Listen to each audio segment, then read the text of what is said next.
Assalamu alaikum, my dear students. Hope all of you are fine with the grace of Almighty Allah.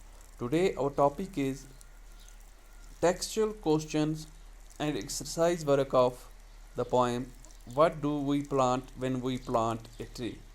Class 6. जैसा कि आप जानते हैं, कल जो मैंने वीडियो अपलोड की थी या शेयर की थी, उसमें मैंने आपको ये poem what do we plant when we plant a tree जो है इसे अच्छे तरीके से पढ़ाया और मुझे उम्मीद है कि ये पोएम आपको अच्छे तरीके से समझ भी आई होगी। जिसने भी ये मेरी वीडियो देखी होगी उसे ये पोएम पूरी तरीके से समझ आई होगी। तो आज हम इसके टेक्सचुअल क्वेश्चन जो हैं उन्हें करने जा रहे हैं। मैंने इन टेक्सचुअल क्वेश्चंस के जो नोट्स हैं उनकी एक पीडीएफ फाइल बनाई है जो मैं ग्रुप में अपलोड करूँगा। इसके अलावा पहले मैंने ये मौजू समझा कि मैं इसी पीडीएफ फाइल पे मैं जो क्वेश्चन हैं वो आपको थोड़ा समझा दूँ जो आपके लिए इजी हो जाएंगे। तो चलिए शुरू करते हैं। पहले हम इन क्वेश्चंस को समझ लेते हैं। तो चलिए शुरू करें क्वेश्चन नंबर 1 से। क्वेश्चन नंबर 1 है What do we plant? Would you agree with the poet that trees are mainly planted for the uses that he mentions? क्या आप एग्री हैं पोइट के साथ कि दरख्त मेनली प्लांट किए जाते हैं उन यूजेस के लिए जो उसने मेंशन किए हैं पोएम में, या दूसरे यूजेस भी हैं? Are there other uses as well, या दूसरे यूजेस भी हैं? हमने देखा poet mentioned 10 uses of tree in the introduction of the poem। जो पोएम की इंट्रोडक्शन उसने दी है वहाँ पे उसने 10 यूजेस जो हैं ट्रीज़ के वो मेंशन किए हैं। उसके बाद अगर हम बाद में जाएंगे पोएम को जब हमने पढ़ा तो हमने देखा कि उसमें भी 2-3 यूजेस जो हैं पोएम के ट्रीज़ के उनका बताया गया है।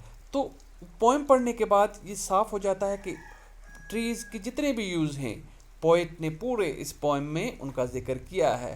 तो इसलिए कोई यूज़ और बचा नहीं। तो हमने लिखा है we are agree with the poet, हम एग्री हैं पोइट के साथ that trees are mainly planted for the uses that he mentions in the poem. हम पोइट के साथ एग्री हैं कि दरख्त जो हैं ये मेनली प्लांट किए जाते हैं, लगाए जाते हैं फॉर द यूजेस, उन ही इस्तेमाल के लिए that he mentions in the poem, जिनको इसने जो ये मेंशन करता है जिसने इनको जो मेंशन किए हैं पोएम में। All the uses of trees has been mentioned in the poem, there is no other use. तमाम जो यूजेस हैं दरख्तों के जो यूजेस हैं तमाम वो मेंशन किए गए हैं पोएम में, और there is no other use, और इसका कोई यूज़ भी नहीं है। यानी जितने भी दरख्त के यूज़ हैं, जितने भी ट्रीज़ के यूजेस हैं वो सब यूज़ पोइट ने इस पोएम में what do we plant when we plant a tree इसमें मेंशन किए हुए हैं। यानी अगर आप देखेंगे पहले जो इसने 10 यूजेस इसके दिए हैं, फिर कुछ और यूजेस दिए हैं। अगर उन यूजेस को हम पढ़ेंगे तो उनमें पूरे ही ट्रीज़ के जितने भी यूजेस हैं वो आते हैं। Question number 2, many uses can easily be met with other materials. बहुत से यूजेस ऐसे हैं जो दूसरे मटेरियल से पूरे हो सकते हैं। Identify those uses where we can use other material and save the tree. उन यूजेस को आइडेंटिफाई करिए जहां हम दूसरे मटेरियल का इस्तेमाल कर सकते हैं दरख्त को बचाने के लिए। The following uses can met with other material instead of wood. हमने लिखा जो ये यूजेस हैं नीचे दिए गए ये दूसरे मटेरियल के साथ पूरे हो सकते हैं लकड़ी के बजाय। जैसे plastic for making furniture instead of wood, we can use plastic for making furniture. जैसे कि आज हम देखते हैं हमारे पास चेयर्स प्लास्टिक की आती हैं, तो कहता है हम प्लास्टिक का इस्तेमाल कर सकते हैं फर्नीचर को बनाने के लिए। जो भी फर्नीचर है हमारा लकड़ी के बजाय अगर हम प्लास्टिक का इस्तेमाल करें तो हम प्लास्टिक का फर्नीचर बना सकते हैं लकड़ी के बजाय। आयरन फॉर मेकिंग विंडोज़ और रूफ्स जो होती है मकान की उसमें लकड़ी के बजाय हम आयरन का इस्तेमाल कर सकते हैं। तो इस तरह हम लकड़ी को बचा सकते हैं। What does poet mean when he says we plant the house when we plant a tree? Poet ने जब पोएम में ये कहा कि what does we plant what does poet mean when he says we plant house, यानी poet ने जब कहा कि हम we plant house when we plant tree, इससे उसका क्या मतलब है? Poet want to highlight a use of tree, यहाँ पोएट क्या चाहता था जी?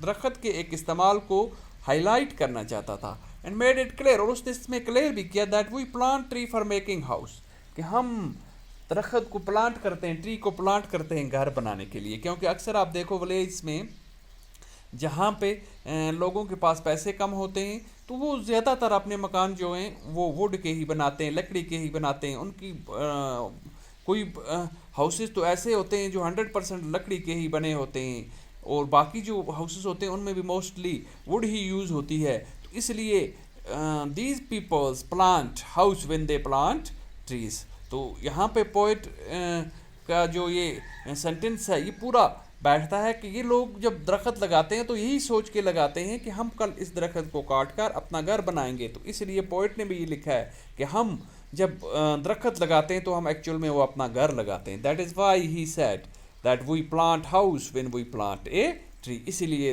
पोएट ने भी कहा कि हम घर प्लांट करते हैं जब हम एक दरख्त प्लांट करते हैं। We plant the shade from the hot sun free. What does this line suggest about the importance of tree?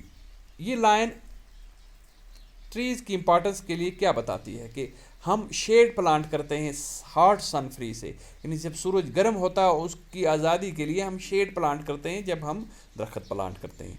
This line suggest that tree provide us shade in hot summer. ये line ये दिखाती है, simple सी बात है, कि दरख्त जो हैं ये हॉट समर में हमें क्या प्रोवाइड करते हैं? शेड प्रोवाइड करते हैं जी हॉट समर में, which is very important use of tree, जो बहुत ही इंपॉर्टेंट यूज़ है एक दरख्त का। यानी दरख्त हमें गर्मी में क्या देते हैं जी? शेड देते हैं, और ये लाइन यही दिखाती है। Question number 5, how many times is the question what do we plant when we plant a tree repeated in the poem? कितनी बार ये क्वेश्चन रिपीट किया गया है? Why do you think the poet does this? Poet ने ऐसा क्यों किया? The question what do we plant when we plant a tree, यानी question what do we plant when we plant a tree जो था has been repeated 3 times in the poem. Poem में 3 बार ये repeat हो चुका है। कितनी बार रिपीट हो चुका है जी? 3 times. The poet does this in order to highlight the different uses of. ये पोएट ने क्यों किया ऐसा?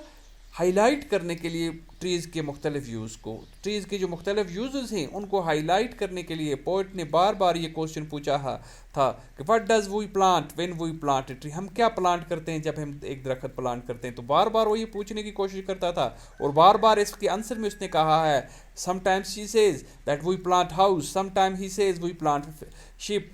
तो कुछ और मटेरियल्स का भी उसने जिक्र किया है। तो हर क्वेश्चन के जवाब में उसने यूजेस ऑफ ट्रीज़ ही बताए हैं। तो इसलिए हम यहाँ पे कह सकते हैं कि ये क्वेश्चन ट्रीज़ के यूजेस को हाईलाइट करने के लिए पोएट ने यहाँ पे मेंशन, यहाँ पे बार बार रिपीट किया है। चलिए आगे जी,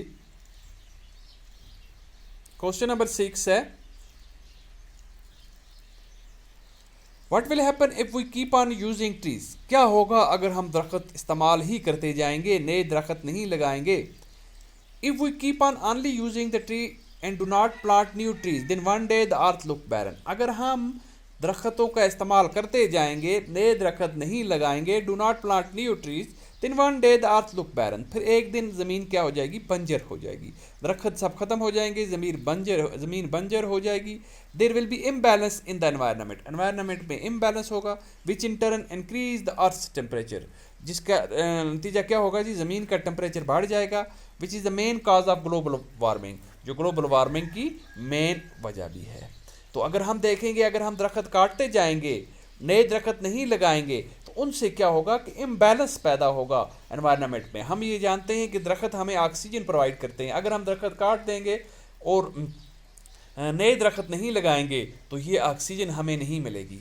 उसके एक और इसकी क्या होगा जी नुकसान, कि हम जो कार्बन डाइऑक्साइड छोड़ते हैं बाहर, तो वो माहौल में ज़्यादा जमा होती जाएगी, क्योंकि दरख्तों ने माहौल से उसको साफ़ करते हैं और माहौल में बैलेंस करार देते हैं, यानी ऑक्सीजन पैदा करते हैं जितनी इंसान लगाते हैं, और कार्बन डाइऑक्साइड को खर्च करते हैं ताकि माहौल में कार्बन डाइऑक्साइड ज़्यादा ना हो। अगर माहौल में कार्बन डाइऑक्साइड ज़्यादा हो जाएगी तो अर्थ का टेम्परेचर बढ़ जाता है, जिसकी वजह से क्या होता है जी, ग्लोबल वार्मिंग हो जाती है, यानी पूरी अर्थ का टेम्परेचर बढ़ गया तो अर्थ को एक बुखार सा हो जाता है, जिससे की वजह से क्या होती है कि ग्लेशियर पिघलना स्टार्ट हो जाते हैं, फ्लड ज़्यादा आने स्टार्ट हो जाते हैं, यानी पूरी तरह माहौल में इम्बैलेंस हो जाता है। तो इन शॉर्ट हम यही कहेंगे, अगर हम दरख्त काटते जाएंगे, नए दरख्त नहीं लगाएंगे तो उससे ज़मीन का बैलेंस बिगड़ जाएगा, ज़मीन बंजर हो जाएगी और पूरी इंसानियत के लिए एक बहुत ही बड़ा थ्रेट बन जाएगा।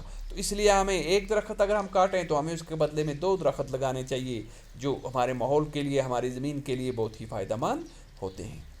ऐड 3 मोर राइमिंग वर्ड्स, कहता है 3 और राइमिंग वर्ड्स ऐड कीजिए।